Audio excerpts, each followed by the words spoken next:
pertama kita ada Ibu Dewi Rahayu dari tim Flash. Terus kemudian ada Mas Trisna.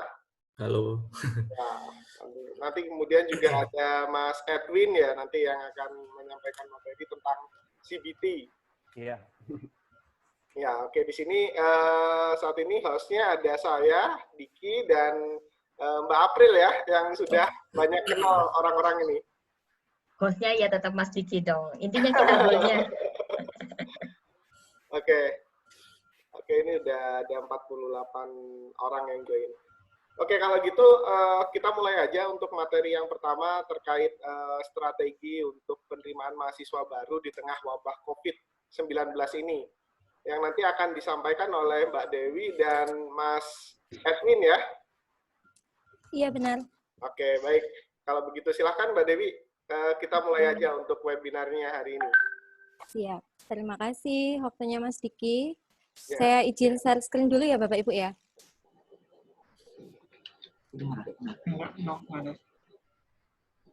Sebentar. Full ya? Ini udah masuk kayaknya, Pak. Iya.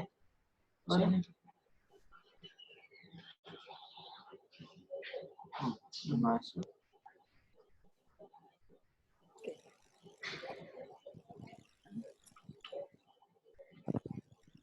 Oke, terima kasih waktunya. Selamat siang Bapak dan Ibu semua. Perkenalkan terlebih dahulu, saya di sini Dewi.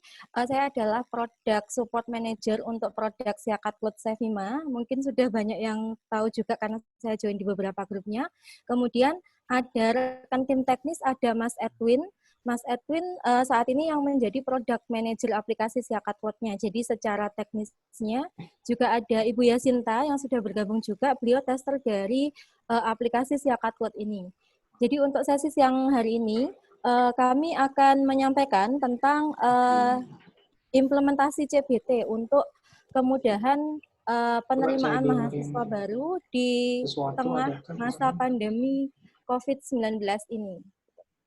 Jadi seperti yang sudah kita ketahui bersama, CBT itu adalah suatu tes yang menggunakan komputer sebagai media ujiannya.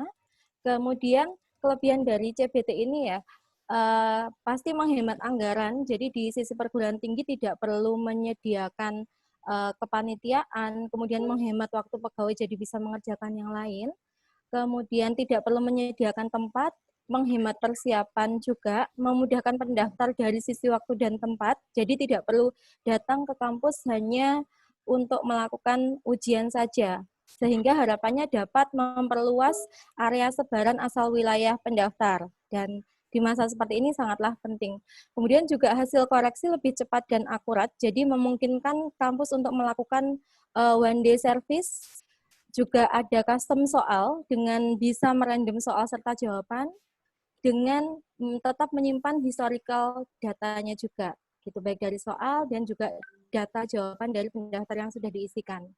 Kemudian hal yang sangat perlu diantisipasi ketika pelaksanaan CBT itu adalah jaringan internet. Ini yang saat ini menjadi kendala yang paling utama ya, mungkin di beberapa daerah, di Jawa pun masih banyak yang seperti itu, jaringan internet yang belum merata, kemudian aliran listrik yang belum stabil, karena saya sendiri juga mengalami selama WFH 4 minggu ini ada masalah aliran listrik yang memang sering putus atau sering mati listrik di beberapa daerah. Kemudian SDM peserta ujian. Jadi kan ketika ujian menggunakan CBT dengan pendaftar yang memang itu dari lulusan SMA yang mungkin masih awam ya dengan ujian-ujian seperti ini. Jadi perlu adanya simulasi tes, kemudian juga ada nomor yang standby yang bisa dihubungi seperti itu. Serta masih belum dapat melakukan validasi peserta ujian. Itu yang sulit. Kalau misalkan ujian secara langsung, kita kan bisa mencocokkan dari peserta yang ikut pada saat ujian dan juga foto di kartu ujiannya, seperti itu. Kemudian strategi yang harus dipersiapkan ketika CBT dari sisi institusinya adalah menyiapkan bank soal dan juga skala penilaian yang sesuai. Tiap kampus kan pasti memiliki skala penilaian yang beda-beda gitu. Ada yang kalau salah itu dianggap minus dan lain sebagainya. Jadi harus dipilih mana yang tepat untuk kondisi kampus masing-masing kampus tersebut. Kemudian menyiapkan jadwal yang tepat kapan kira-kira waktu jam yang sesuai untuk ujian mahasiswa. Biasanya kalau ujian yang secara langsung itu kan kita bisa pilih weekend seperti itu agar tidak mengganggu kegiatan perkuliahan mahasiswa jika kita menggunakan ruang. Kemudian memastikan server dalam kondisi baik dan prima karena itu yang menjadi kebutuhan utamanya saat CBT berlangsung. Dan yang tidak kalah pentingnya adalah menyiapkan humas yang siap dan sigap. Jadi kalau misalkan ada kendala apapun, dari peserta itu ada kontak yang bisa dihubungi dan secara cepat, seperti itu. Kemudian untuk menghadapi masalah-masalah seperti itu, Cevima meluncurkan CBT pada aplikasi Siakatlud untuk 2 kegunaan, untuk ujian pendaftaran dan ujian kuliah, serta nanti ada 1 aplikasi yang Cevima luncurkan untuk memperluas memperluas informasi atau promosi kampus seperti itu, yang namanya Mau Kuliah ID yang nanti akan disampaikan oleh Mas Risna. Kemudian kelebihannya untuk SIM CBT yang ada pada PMB-nya, yang ada pada aplikasi Siakatlud, peserta ujian itu langsung akan diambilkan dari data pendaftar. Jadi kita tidak perlu melakukan registrasi atau import data-data yang masuk. Jadi langsung otomatis bisa ada. Dan juga nilainya nanti, hasil koreksinya akan otomatis masuk ke dalam nilai kelulusan pendaftar. Itu integrasinya dengan SIM PMB. Kemudian untuk SIM akademik, integrasinya dengan CBT, peserta ujian itu langsung diambilkan dari data KRS mahasiswa. Ujian itu kan di beberapa perguruan tinggi pasti ada aturan minimal kehadiran dan keuangan. CBT yang kami sediakan juga terintegrasi dengan 2 aturan tersebut. Kemudian nilai masuknya juga tidak perlu repot import atau menginputkan 2 kali lagi karena sudah akan masuk ke SIM akademik juga, serta dosen dapat menyesuaikan pelaksanaan ujian dan juga menyediakan ujian soalnya secara mandiri. Jadi tidak ada perlu admin yang standby seperti itu. Kalau pelaksanaan ujiannya itu masih konvensional, itu kan biasanya ada kepanitiaannya, kemudian ada pengawas tiap ruangannya, harus menyediakan ruangan-ruangannya sebanyak mahasiswa yang ujian, seperti itu. Jadi ketika dengan CBT yang integrasi dengan Siakat, harapannya dapat memangkas hal-hal itu, gitu. Apalagi di tengah kondisi saat ini yang memang mengharuskan kita untuk tetap menjaga jarak di antara satu sama lain, seperti itu. Untuk SIM CBT yang ada pada aplikasi kita seperti itu. Kira-kira ada pertanyaan atau ini sebelum kami jelaskan kepada aplikasi yang ada? Silakan Bapak Ibu, kita sembari sharing begitu. Nanti ada pertanyaan apa di tengah-tengah penjelasan ini, silakan angkat tangannya menggunakan aplikasi, menggunakan fitur raise hand di sebelah pojok kanan bawah. Mbak Dewi, sebelumnya sebelum bertanya, aku yang mau nanya sih sebenarnya. Jadi kita tahu sendiri kalau umpamanya dulu sebelumnya ada wabah COVID ini kan kampus itu masih menggunakan dua cara ya. Jadi masih membuka pendaftaran untuk umum dan juga untuk umum untuk datang ke kampus, kemudian nanti kita masih ada konsultasinya di dalamnya ya kan, sampai nanti diarahkan untuk mendaftar. Nah, kalau ini kan benar-benar nggak bisa masuk gitu. Apakah proses yang mana saja yang akhirnya nggak bisa ketemu, yang akhirnya terhambat, kemudian apakah itu bisa tercover dengan aplikasi yang Mbak Dewi punya atau gimana? Soalnya aku kepikirannya saya datang ke kampus, saya ketemu, saya konsultasi, setelah konsultasi nanti saya akan diarahkan untuk mengisikan formulir, saya isi formulirnya. Setelah itu nanti saya akan memberikan berkas-berkasnya. Setelah berkas-berkas saya dapat jadwal ujian, saya ujian pada hari itu, saya dapat nilainya saya, kemudian akhirnya saya nanti sampai akhirnya diterima jadi mahasiswa di sana, berlanjut dengan pembayarannya. Nah, itu kan dulu itu prosesnya adalah satu runtutan yang bisa one day service, kita datang bisa langsung pulang, itu pokoknya saya selesai dapat pengumuman saya masuk dan juga saya bayar, saya nanti tinggal nunggu kayak apa ya, MOS ya. Itu ospeknya saja tinggal datang. Nah, ini kan benar-benar tertutup ya. Nah, itu Iya, betul. apakah bisa tercover? Termasuk nanti kalau biasanya saya itu ke kampus itu, saya itu kalau mau promosi, saya datang ke kampus, memberikan formulir, saya kerjasama dengannya, berikan flyer di jalan-jalan supaya datang-datang ke seminar, kita ngadakan kayak kampus expo, kita juga ikut di dalamnya. Nah, sekarang kan benar-benar nggak ada kegiatan seperti itu. Nah, ini ya apa? Oke, Thank you. siap. Jadi yang tadi integrasi dengan antara SIM PMB dan juga CBT. Jadi ketika di awal daftar pertama kali itu calon pendaftar itu tidak perlu melakukan atau hadir ke kampusnya untuk sekedar mencari informasi ke kampus mengenai periode pendaftaran, biaya kuliah dan lain sebagainya. Nanti itu ada aplikasi Mau Kuliah ID tadi. Ketika sudah mantap untuk berkuliah di kampus itu, aplikasi PMB-nya di sini sudah ada kami lengkapi. Jadi integrasi dengan API-nya WhatsApp, jadi nanti akan terhubung langsung ke WA-nya kampus, seperti itu. Kemudian juga bisa kita sediakan fitur ini, bukan kami sediakan ya, sudah disediakan fasilitasnya untuk bisa online chatting seperti itu. Jadi kampus tinggal daftar pada satu aplikasi yang itu memang free, jadi nanti tinggal menyediakan satu humas yang siap standby menjawab pertanyaan-pertanyaan yang ada dari calon pendaftar tadi. Ketika sudah mantap, baru melakukan pendaftaran. Di situ nanti melengkapi biodata, memilih prodi, melengkapi berkas administrasi, itu semuanya dilakukan melalui PMB.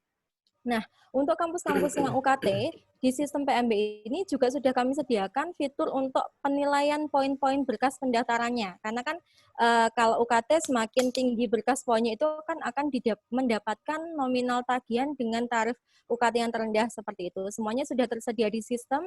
Kemudian ketika sudah finalisasi data pendaftar, fix datanya sudah dikunci, kemudian juga data seleksinya sudah ada, jadwal seleksinya sudah diintegrasikan dengan SIM CBT, tinggal ikut ujian CBT yang sudah dilaksanakan tadi.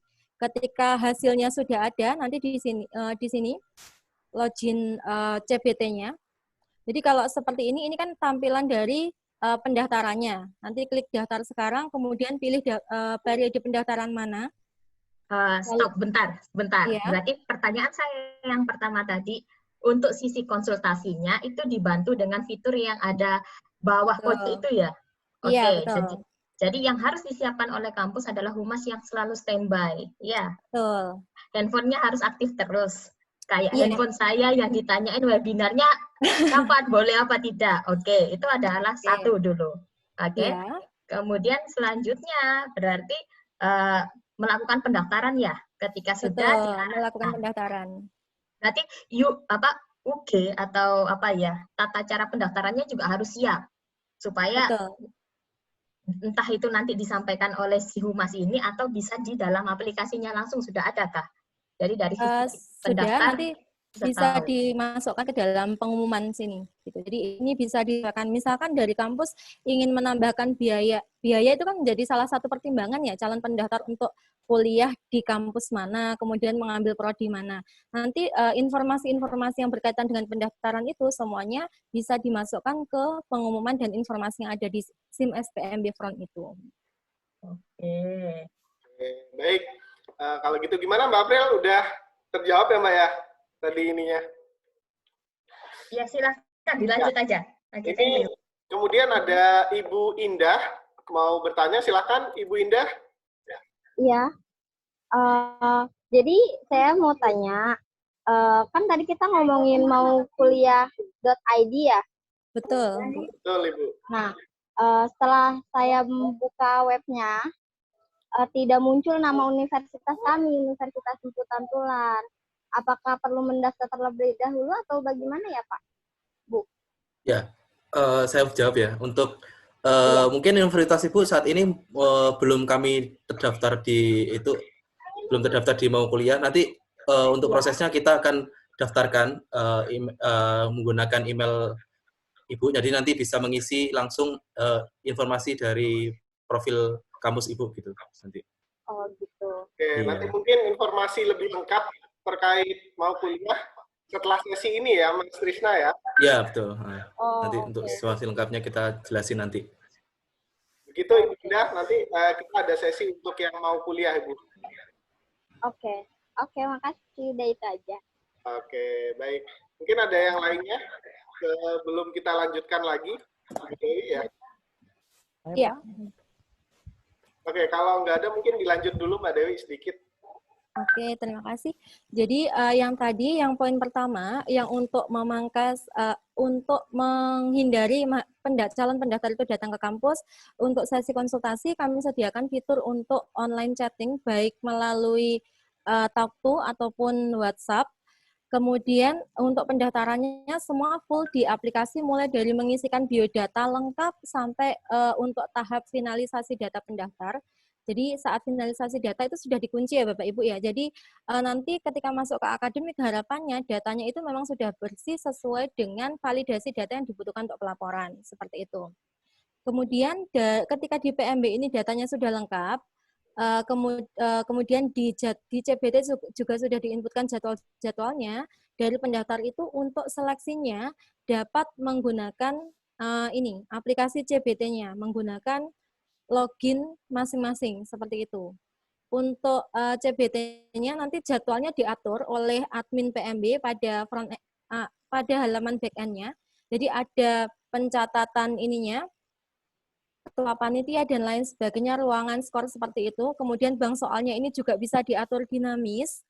Jadi bisa diatur soalnya acak, jawaban acak. Jadi kalau soalnya acak, misalkan bank soalnya ada 50 pertanyaan, kemudian yang digunakan 10, yang di saya misalkan soal nomor 1 sampai 10, kemudian Bapak Diki 11 sampai 20, seperti itu. Nanti akan diacak otomatis oleh sistem. Selain soalnya, jawabannya juga bisa diacak juga, jadi bisa berbeda-beda.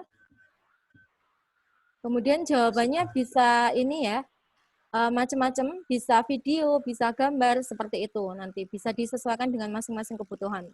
Kalau kita pakai paper based test kan paling kita hanya bisa menggunakan soalnya berupa kalimat ataupun juga gambar. Nah, kalau CBT kita bisa menggunakan video. Jadi kalau misalkan ada listening-nya, soal listening itu juga bisa kita gunakan soalnya, seperti itu.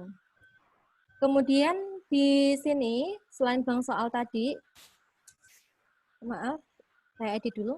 Nah, ini untuk jenis jawabannya nanti juga bisa diatur, menyesuaikan dari kebutuhan masing-masing perguruan tinggi ya. Bisa menggunakan single choice, multiple choice, sebab akibat benar salah IC. Nah, kelebihannya kalau multiple choice nanti bisa langsung koreksi otomatis dari sistem, seperti itu. Kalau IC nanti perlu ada korektornya. Gitu. Lalu ada di sini ujiannya, nanti kita bisa atur. Nah, ini adalah pengaturan dari SPMB atau tidak, dari siakat atau tidak. Ini nanti untuk integrasinya. Ujian CBT-nya ini untuk pendaftar yang dari SIM PMB atau tidak, kemudian ujian untuk siakat atau tidak. Gitu. Kalau dari siakat kan bisa jadi UTS, UAS, seperti itu. Nah, kemarin mungkin banyak yang bertanya ya, kalau misalkan kita menggunakan kuis ataupun UTS dan UAS yang ada di aplikasi Edlink itu terintegrasi dengan siakat atau belum? Nah, itu memang belum terintegrasi. Jadi kalau baru satu arah sekarang, ketika kita sync kelas dari siakat ke Edlink itu baru akan menambah ke database-nya Edlink saja, tapi belum ada balikan yang ke siakat. Tapi kalau kita menggunakan ujian yang di CBT ini, nilai akhirnya itu akan masuk ke siakat juga gitu. Kemudian nanti untuk memastikan apakah ujian yang kita setting ini bisa digunakan atau tidak, kita juga bisa melakukan percobaan juga gitu. Mungkin dari panitia CBT-nya seperti itu. Oke Mbak Dewi, ini ada pertanyaan dari Ibu Vita Septiana. Iya, silakan. Ya, Ibu Vita, silakan Ibu Vita, pertanyaannya. Mbak Dewi mau bertanya ya. Kalau untuk yang CBT ini cuman ada di admin PT aja yang bisa open atau nanti di admin PMB juga bisa melakukan proses CBT-nya juga ya? Makasih Mbak Dewi. Oke, siap Bu. Jadi untuk CBT ini tergantung dari hak akses yang diberikan Bu, jadi bisa ke siapa saja gitu. Dan bahkan untuk yang nanti kaitannya dengan UTS dan UAS itu dari masing-masing dosen bisa mengatur sendiri gitu. Bu Vita dari kampus mana Bu? Saya dari ATVI, Akademi Televisi Indonesia. ATVI, namanya Bu Vita, mirip ya Bu ya diri-dirinya. Tinggal dibalik. Iya. Nah, Bu, kalau di ATVI itu untuk yang mengatur pengaturan apa ya namanya daftar pertanyaannya apa dan sebagaimana nanti ujiannya ke calon pendaftar itu yang handle dari tim PMB-nya atau seperti apa Bu atau dari akademiknya? Kalau di tempat kita itu ada tim dosen yang memang merangkum soal untuk PMB sih Mbak. Jadi nanti dari situ soalnya diberikan ke panitia PMB yang langsung update di program biasanya. Oh, oke. Nah, di sini kalau umpamanya di aplikasinya ini kita bisa mengatur kalau memang dibukakan untuk dosen, dosen itu bisa membuat bank soal langsung secara sistem, berarti nanti bisa dosennya yang mengisikan. Tapi kalau memang ditutup, berarti dosennya membuat bank soalnya diberikan ke bagian admin PMB, nanti admin PMB yang buka fasilitasnya untuk untuk input data soalnya itu ke aplikasi CBT-nya ini. Itu ya Mbak Dewi? Iya, betul. Seperti itu, Bu. Jadi tidak hanya hanya mengandalkan satu orang saja gitu, Bu. Nanti bisa dibagi-bagi aksesnya. Oke, gitu Ibu Vita ya. Ya, Mas Diki, terima kasih. Oke, ini ada dari Pak Munawar juga, lagi mau tanya nih Pak Munawar, dari IAIN Langsa ya Pak ya? Iya. Ya, silakan Pak Munawar. Halo Mbak Dewi. Halo Pak Munawar. Enggak, yang masalah bank soal tadi. Iya. Tadi kan yang bank soal yang ditampilkan kan yang isi manual itu ya, yang isi per soal. Betul. Kalau diimport via Excel bisa. Mas Edwin, gimana Mas Edwin nih ada masukan nih? Kalau sekarang masih belum bisa Pak, karena udah bisa. Sudah bisa ya? Bisa, dari ininya. Bisa Excel, tetapi cuma untuk yang pilihan ganda kita memang masih. Jadi kan dari pilihan banyak itu kan banyak yang ada gambar, video dan segala macam. Bisa. Cuma untuk yang pilihan ganda itu kita udah bikin template Excel-nya seperti apa, ABCDE-nya itu gampang. Tinggal ikuti petunjuknya, nanti tinggal di-upload soalnya langsung misalkan bikin 100 soal gitu bisa. Kalau untuk di-download dulu ya Pak ya? Ya, download dulu. Kalau misalnya soal matematika kan agak susah kalau di Excel, Pak. Oh, yang kuadrat gitu ya, Pak ya? Iya, berarti harus gambar. Gimana Mas? Bisa belum? Kalau itu belum, kalau gambar, Pak. Ini masih pilihan ganda yang teks semua aja. Tapi itu masukan buat kita juga sih, Pak. Oh iya, berarti yang menyangkut dengan gambar itu harus diisi manual satu-satu. Manual, sampai sekarang masih. Iya. Okay. Cuma untuk yang teks mau berapa ratus soal udah bisa import banyak. Oh, berarti nanti masuknya ke bank soal yang sama, baik kita import via Excel atau kita isi manual. Ya, betul. Oke.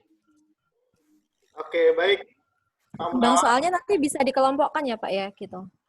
Misalkan nih kalau ada soal yang memang tingkat kesulitannya itu misal sedang, sulit, gampang. Nah, nanti bisa buat 3 bank soal.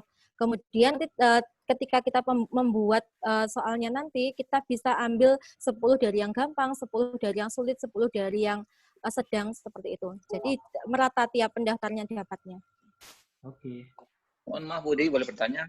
Boleh, silakan Pak Harmainis. Iya, ini Bu, kalau ini saya tangkap, berarti untuk pelaksanaannya kan masing-masing perguruan tinggi nih ya Bu ya? Betul. Nah, persoalannya sekarang kami kan sebetulnya ada ujian bersama. Oke. Dengan politeknik yang lain. Nah, iya. Tapi ada politeknik yang lain barangkali mungkin tidak bekerja sama dengan Sevima. Nah, kira-kira bagaimana ini Bu Bu Dewi? Kemungkinan yang bisa kita implementasikan itu seperti apa? Karena kemarin CBT antar kampus ya Pak ya ini? Iya. Nah, jadi seperti yang selama ini kita kan punya seleksi bersama masuk Politeknik Negeri. Betul. Nah, sementara saat ini karena kondisi mewabahnya COVID, kemarin memang kita sudah sepakat untuk meniadakan ujian bersama itu. Tetapi akan dibuat sistem untuk penilaian secara portofolio. Nah, khusus untuk kita yang dari Politeknik yang bekerja sama dengan Sevima, bisa enggak selain portofolio tadi ada ujian pendamping seperti ini? Mungkin itu aja, Bu. Ya, terima kasih, Bu. Ya itu aja, Bu Dewi. Siap, terima kasih Pak. Gimana Mas Edwin CBT untuk antar PT Mas Edwin? Pak, kalau aku sukanya berarti seluruh politeknik itu pakai produknya Pakai Sevima Sevima. supaya misinya bisa bareng. Seharusnya iya. Oke. Iya. Iya. Kalau untuk yang antar kampus gitu belum bisa, Pak. Soalnya kan kita ini masih langsung tarik datanya itu dari data-data yang udah ada di Siakat, Pak. Jadi kalau yang non Siakat mau ikutan CBT-nya Siakat itu masih bisa. belum bisa. Betul. Aku mau nanya dulu sih sebenarnya ke Pak Harmaili sih ya Pak ya. Itu prosesnya gini kan Pak. Semua pendaftar itu akan daftar ke satu fitur yang namanya penerimaan bersama Politeknik ya Pak ya. Oke. Dan data itu kan kita belum menyatakan dia sebagai pendaftar kita Pak. Oke. Kemudian tesnya adalah tes portofolio yang yang melakukan prosesnya adalah tim PMB dari politeknik tersebut, bukan politeknik masing-masing kampus kan, yang terpusat. Nah, setelah dia sudah lolos dari politekniknya, dari tes tadi, kemudian kita akan dapat data mana saja pendaftar yang lolos di tempatnya kita. Iya, itu kan begitu. Pak? Iya. Nah, maksud Bapak itu, apakah Bapak mau menyaring lagi dari daftar pendaftar yang sudah lolos masuk ke pendaftar kita untuk ikut ujian tambahan, atau di awal yang tadi, jadi selain portofolio nanti akan ditambahkan lagi ujiannya, gimana Pak? Ya, maksudnya memang seperti itu gitu. Jadi selain portofolio, kita adakan lagi semacam tes tambahan. Mungkin maksudnya seperti itu. Nah, tes cuma tambahan, takutnya apakah itu tidak merepotkan mahasiswa juga, gitu, calon mahasiswa kita. Gitu. Kalau saya dari si calon mahasiswa ya Pak ya, saya sudah lolos portofolio terus dapat tes lagi, itu nanti pusing Pak. Nah iya itu persoalannya.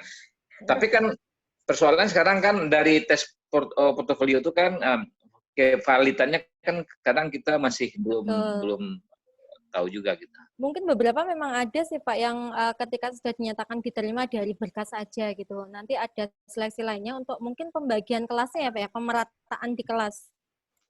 Ya gitu, mungkin gitu. Ya, mungkin gitu aja. Ya, makasih Bu Dewi ya. Ya, siap-siap Pak. Ya. Oke, makasih. Iya.